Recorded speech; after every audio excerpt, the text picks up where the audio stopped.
Assalamualaikum ini adalah cerita tentang seseorang yang bertemu dengan Raja Naga. Langsung saja kita ke ceritanya. Bagian 1. Awal pertemuan. Suara dari dalam sungai. Di sebuah desa kecil yang bernama Tenggarong Hulu, di tepi sungai Mahakam yang membentang tenang namun menyimpan rahasia tua, hiduplah seorang pemuda bernama Jaka. Ia adalah yatim piatu sejak kecil, tinggal di sebuah gubuk reyot di ujung dermaga bambu. Tak ada harta yang dimilikinya selain perahu kecil peninggalan ayahnya dan sebuah jaring robek yang selalu ia tambal setiap malam. Hidup Jaka sederhana.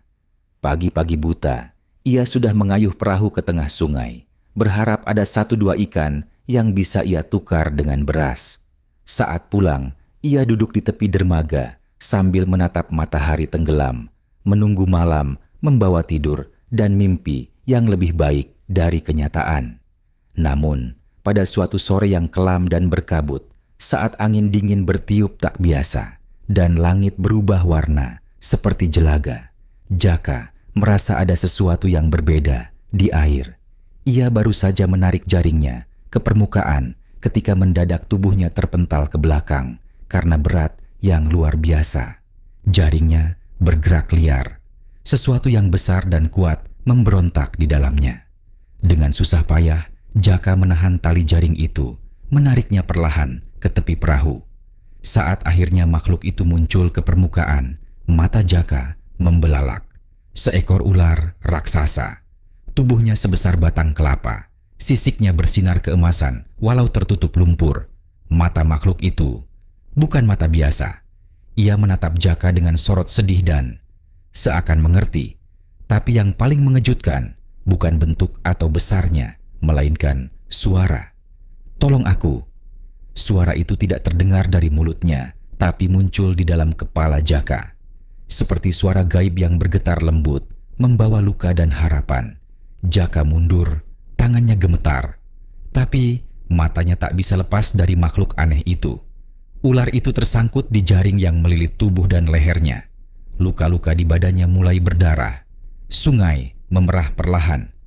"Tolong aku tidak akan melupakanmu." Jaka tahu dia bisa saja kabur, tapi hatinya berontak. Ia ingat ibunya pernah berkata, "Orang baik adalah yang menolong, bahkan saat takut." Dengan nekat, Jaka meraih pisau kecilnya dan mulai memotong jaring. Tubuhnya berkeringat dingin. Ular itu nyaris tak bergerak, seolah sengaja menahan diri agar tidak membuat Jaka takut. Detik demi detik berjalan. Jaka terkena duri jaring, tangannya luka, tapi tak berhenti. Saat akhirnya jaring lepas seluruhnya, ular itu meluncur turun ke air, membuat gelombang besar yang mengguncang perahu Jaka. Ia hampir tercebur, tapi bisa bertahan. Lalu, keheningan. Sungai kembali tenang. Kabut mulai naik ke langit. Jaka hanya duduk diam. Ia tak tahu apa yang baru saja ia lakukan. Tapi ada sesuatu dalam dadanya yang hangat. Entah keberanian atau permulaan dari sesuatu yang lebih besar. Malam itu, Jaka tidak bisa tidur. Bukan karena takut, tapi karena pertanyaan yang terus bergema di benaknya. Siapa makhluk itu sebenarnya? Dan yang lebih penting, kenapa ia bisa berbicara? Bagian 2. Dunia di bawah sungai. Rahasia Nagasari. 3 malam telah berlalu sejak Jaka menyelamatkan ular raksasa dari jaringnya. Tapi setiap malam, suara itu terus menghantui tidurnya. Bukan dalam bentuk mimpi, melainkan gema yang berbisik di sudut pikirannya. "Naiklah ke punggungku. Aku ingin menepati janjiku." Suara yang lembut, namun tak bisa diabaikan. Suara dari dasar sungai Mahakam. Pada malam keempat, bulan purnama menggantung tepat di atas desa. Langit bersih, tapi sungai justru berkabut. Kabut tebal yang muncul dari permukaan air dan merayap diam-diam ke dermaga. Jaka, yang biasanya sudah tertidur saat itu, terbangun seperti dipanggil oleh sesuatu.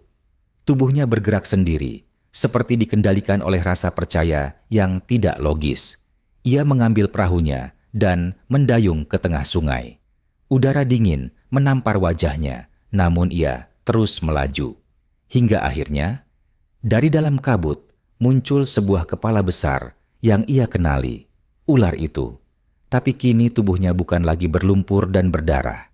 Sisiknya bersinar terang, seperti emas cair, dan matanya memancarkan cahaya biru. Namun bukan itu yang membuat Jaka membeku. Tubuh sang ular kini berubah, perlahan, memanjang, berekor bersirip, memiliki jenggot dan tanduk, menjadi naga.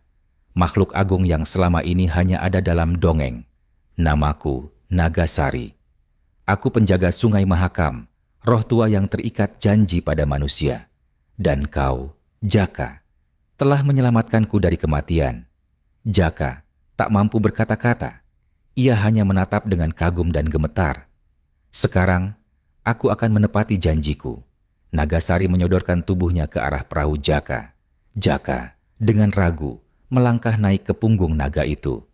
Begitu kakinya menjejak sisik emasnya, air di sekitar mereka mulai berputar membentuk pusaran besar. Lalu, dalam sekejap, mereka tenggelam. Namun yang Jaka temui di bawah bukanlah air gelap atau dasar sungai berlumpur. Ia melihat dunia yang tidak mungkin dipercaya oleh mata manusia. Di dasar sungai Mahakam, tersembunyi sebuah kota megah di bawah air. Bangunan dari batu giok dan mutiara, jalanan yang bercahaya biru, dan makhluk air yang melayang-layang dengan anggun. Ada manusia, setengah ikan, kura-kura raksasa, dan ikan pari yang terbang. Jaka menatap takjub. Inilah kerajaan Tirta Langit, kata Nagasari. Tempat tinggal para penjaga sungai yang tak terlihat. Mereka melewati gerbang emas yang dijaga dua hiu besar berdiri tegak seperti prajurit. Jaka dibawa menuju istana besar di tengah kota bawah air. Di dalam istana duduklah para roh tua air, makhluk-makhluk bijak berwujud setengah manusia, setengah makhluk laut. Semuanya menatap Jaka dengan hormat. Manusia terakhir yang datang ke sini, datang 100 tahun lalu, ucap salah satu dari mereka. Tapi dia datang untuk mencuri, sedangkan kau datang untuk memberi tanpa meminta balasan. Jaka dipersilakan duduk di hadapan mereka. Di atas meja air mengalir, terdapat sebuah mutiara raksasa seukuran kelapa, bersinar putih terang. Bukan sekadar permata, mutiara itu berdenyut seperti jantung hidup. Ini adalah mutiara Mahakam, kata Nagasari. Benda ini bisa mengubah nasib desa, menyembuhkan sungai yang tercemar, dan memberi kehidupan.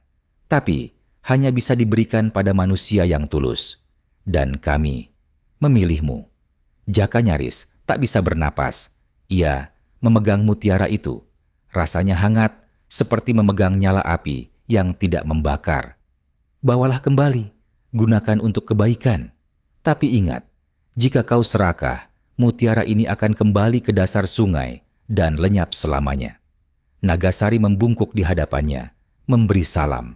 Jaka naik ke punggung sang naga untuk kembali ke permukaan. Dan begitu mereka muncul kembali, kabut pun sirna. Bulan mulai tenggelam. Dan mutiara itu bersinar di tangan Jaka, memantulkan cahaya pagi pertama yang muncul dari timur. Sungai Mahakam seakan berbisik, kebaikan akan selalu menemukan jalannya kembali. Bagian 3. Mutiara yang mengubah dunia. Janji air dan cahaya. Fajar menyingsing di desa Tenggarong Hulu. Tapi pagi itu berbeda. Sungai Mahakam memantulkan cahaya keperakan yang belum pernah dilihat siapapun. Jaka berdiri di dermaga, memandangi air yang jernih seperti kaca. Dan di tangannya, mutiara raksasa bersinar tenang.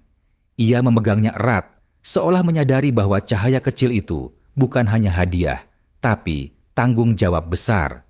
Tak butuh waktu lama sebelum kabar menyebar. Warga desa satu persatu berdatangan ke rumah Jaka. Awalnya dengan rasa penasaran, lalu keheranan, dan akhirnya kagum.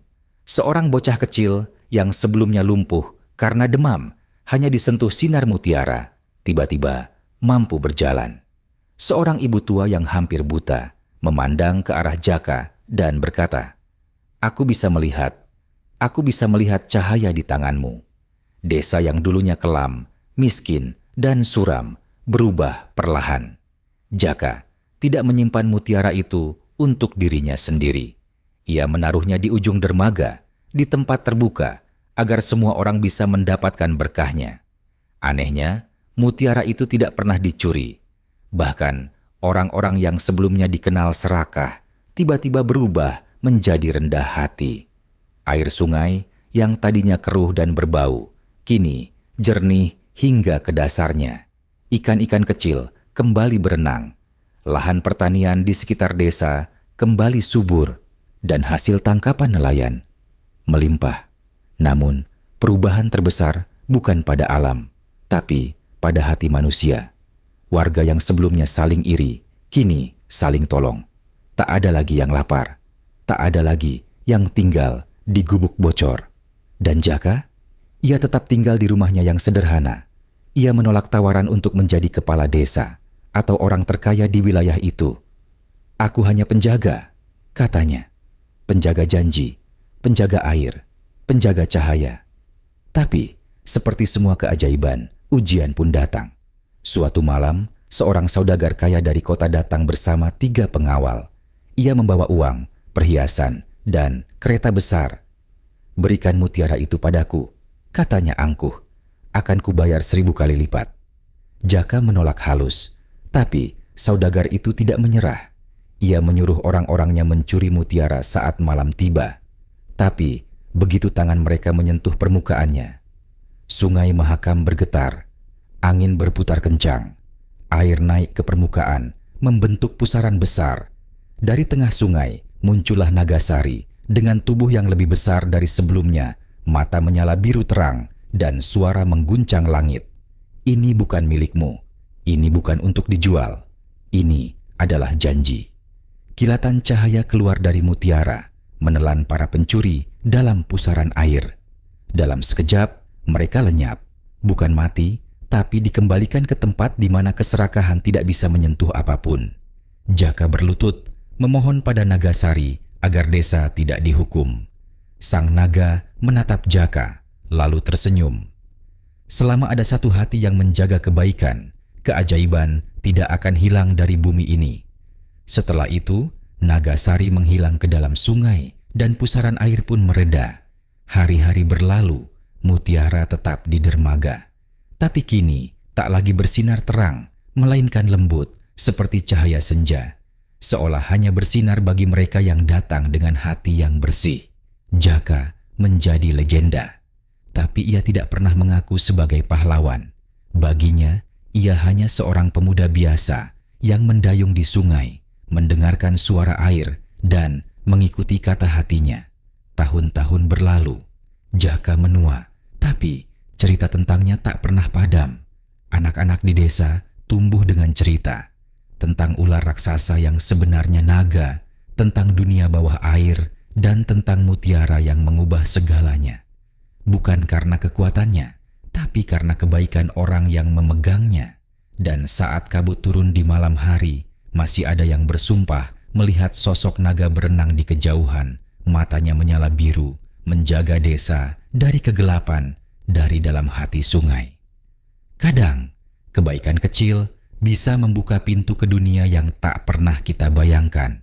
Dan dari semua harta di dunia, hati yang tuluslah yang paling berharga. Tamat.